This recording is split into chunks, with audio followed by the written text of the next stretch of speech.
Hello everyone, welcome to my channel. कैसे हैं आप सब? उम्मीद करती हूँ आप सब बहुत अच्छे होंगे।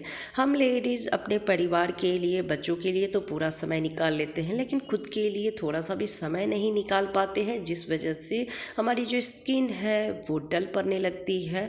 लेकिन अपने लिए भी समय थोड़ा निकालना चाहिए, खासकर सर्दियों के टाइम में। अगर अपने ऊपर ध्यान नहीं देते हैं, अपनी स्किन का केयर नहीं करते हैं, तो आप देखेंगे कि वो डल पड़ने लगती है, बेजान हो जाते हैं।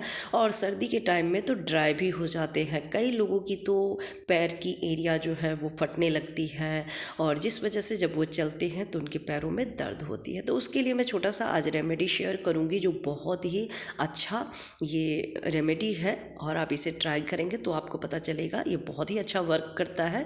तो इसके लिए मैं ली हूँ नारियल तेल का 2 से 3 ड्रॉप्स। आप जितना ये रेमेडी बनाना चाहते हैं उसके हिसाब से लें। पैरों की एरियो में लगाना है तो उसके लिए थोड़ा ज़्यादा आपको बनाना पड़ेगा, तो उसके लिए ज़्यादा नारियल तेल लें। और फिर लें एलोवेरा जेल। तो एलोवेरा जेल भी थोड़ा ज़्यादा ही मात्रा में रखना है। अगर आपके पास एलोवेरा जेल का पौधा है तो आप उसमें से भी ले सकते हैं।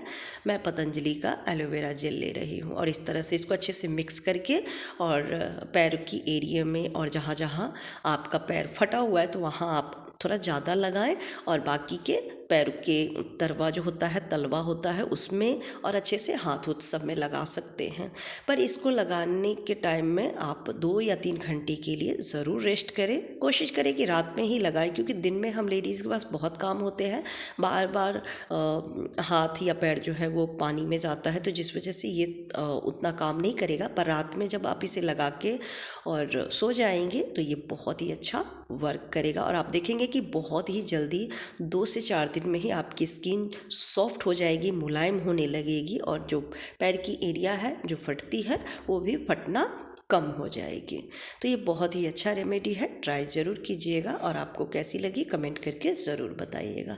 अगला टिप्स है चूड़ियों को लेके। कई बार ऐसा होता है कि हम बहुत सारी चूड़ियाँ रखते हैं, बैंगल्स इस तरह के रखते हैं, पर कुछ टूट जाती है, 2-4 बचते हैं, तो उसकी मैचिंग ख़राब हो जाती है। अगर ड्रेस पे पहननी है, सूट पे पहननी है, तब तो 2 एक करके भी पहन सकते हैं। पर कई बार ऐसा होता है कि साड़ी पहननी है और साड़ी की मैचिंग नहीं है चूड़ियाँ, या अगर है तो थोड़ा सा है, और साड़ी पे थोड़ा ज़्यादा अगर हम चूड़ी पहनते हैं, बड़े बड़े हाथ रहते हैं, तो ज़्यादा अच्छा लगता है। तो उसके लिए आप उसको मैचिंग कर सकते हैं। इस तरह से आप देख सकते हैं कि मेरे पास भी कई सारे जो बैंगल्स हैं वो 2-3 करके ही है, तो आप उसको मैचिंग करके पहन सकते हैं। कई बार होता है कि 3 पीस हम लाते हैं, तो 3 पीस ज़्यादातर ड्रेस पर पहनते हैं, तो जो जो बीच वाली जो 3 पीस का होता है सेट, वो रह जाती है। तो वो भी आप इसमें चूड़ी आप पहनिए, और उस बीच में आप जो एक चौड़े वाली जो कंगन होती है, आप वो लगा के पहन सकते हैं। या इस तरह से भी आप देख सकते हैं कि मेरे पास गोल्डन कलर की भी 4 बैंगल्स बचे हुए हैं, जबकि मेरे पास बहुत सारे थे। पर जब इसमें इसका स्टोन निकल जाती है तो फिर पहनना अच्छा नहीं लगता है, ये देखने में अच्छा नहीं लगता है। तो इस तरह से भी आप मैचिंग करके पहन सकते हैं। कई बार होता है ना कि हमें साड़ी पहननी है पर बैंगल्स ज़्यादा नहीं है, तो इस तरह से मैचिंग करके आप पहनेंगे तो बहुत अच्छा लगेगा। एक हाथ में बड़ी सी आप बैंगल पहन लें, और दूसरे हाथ में घड़ी पहन लें, तो उससे भी लुक बहुत ही अच्छी आती है। तो देख सकते हैं कि मैं इस तरह से मैचिंग की हूँ, और एक ही हाथ में इतना सा पहनी हूँ। कितना अच्छा लग रहा है। तो इस तरह से जब साड़ी पर आप पहनेंगे तो बहुत ही अच्छा लगेगा, और लुक भी बहुत अच्छी आएगी। तो चलिए बढ़ते हैं अगले टिप्स की तरफ। आयरन हर किसी के घर में होती है, पर कई बार ऐसा होता है कि जब हम कपड़ा प्रेस करते हैं तो उसमें जो कालापन एक बैठा हुआ रहता है। कई बार होता है कि कपड़े ज़्यादा हम हीट करके उसके बाद प्रेस करते हैं, तो ध्यान नहीं रहता है, कपड़े जल जाती है, उसमें जो उसका दाग है वो चिपक जाती है। कितना भी अच्छे से साफ़ कर ले पर थोड़ा बहुत रह जाता है। तो फिर जब हम किसी कपड़े को इस्त्री करते हैं तो वो दाग छोड़ती है। ये जो मेरा प्रेस है ये बहुत साल पुराना है, मैं बीच बीच में इसको साफ़ करते रहती हूँ, लेकिन फिर भी ये दाग इस तरह से आ ही जाती है। तो अगर वाइट कपड़े प्रेस करते हैं तो ज़्यादा डर रहता है कि कहीं ये दाग कपड़ों पर लग ना जाए। और अगर बच्चों का यूनिफॉर्म अगर प्रेस कर रहे हैं और उस पर दाग लग जाए तो फिर बहुत ज़्यादा ही बुरा लगता है, क्योंकि बच्चे को डांट भी पड़ सकती है। और वाइट कपड़े पर ज़्यादा दिखता है, कलरफुल कपड़े पर नहीं भी दिखता है, लेकिन वाइट कपड़े पर थोड़ा सा भी अगर किसी चीज़ का दाग लग जाए तो वो दिख जाती है। तो उसके लिए आप इस तरह से एल्युमिनियम फॉयल ले लें और एल्युमिनियम फॉयल को प्रेस में अच्छे से सेट कर दें। उसके बाद जब आप कपड़े को प्रेस करेंगे तो किसी भी कपड़े में दाग नहीं लगेगी और आराम से आप कपड़ों को इस्त्री कर सकते हैं।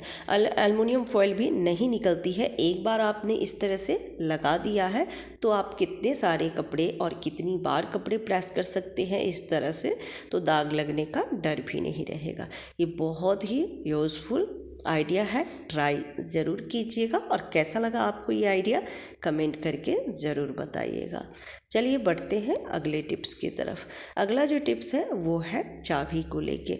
आजकल मेन डोर का लॉक हो या फिर किसी कबर्ड का लॉक हो, उसकी चाबी एक्स्ट्रा मिलती है तो एक तो हम रख लेते हैं, उसके बाद जो एक्स्ट्रा बचती है उसे हम कहीं पर भी रख देते हैं। लेकिन इस तरह से अगर रखें तो गुम हो जाती है, जब ज़रूरत पड़ती है तो फिर हमें मिलती नहीं है। और कई बार ऐसा होता है कि एक्स्ट्रा की रिंग नहीं होती है, फिर इसको हम अगर इस तरह से रखेंगे जब ज़रूरत पड़ेगी तो नहीं मिलेगी।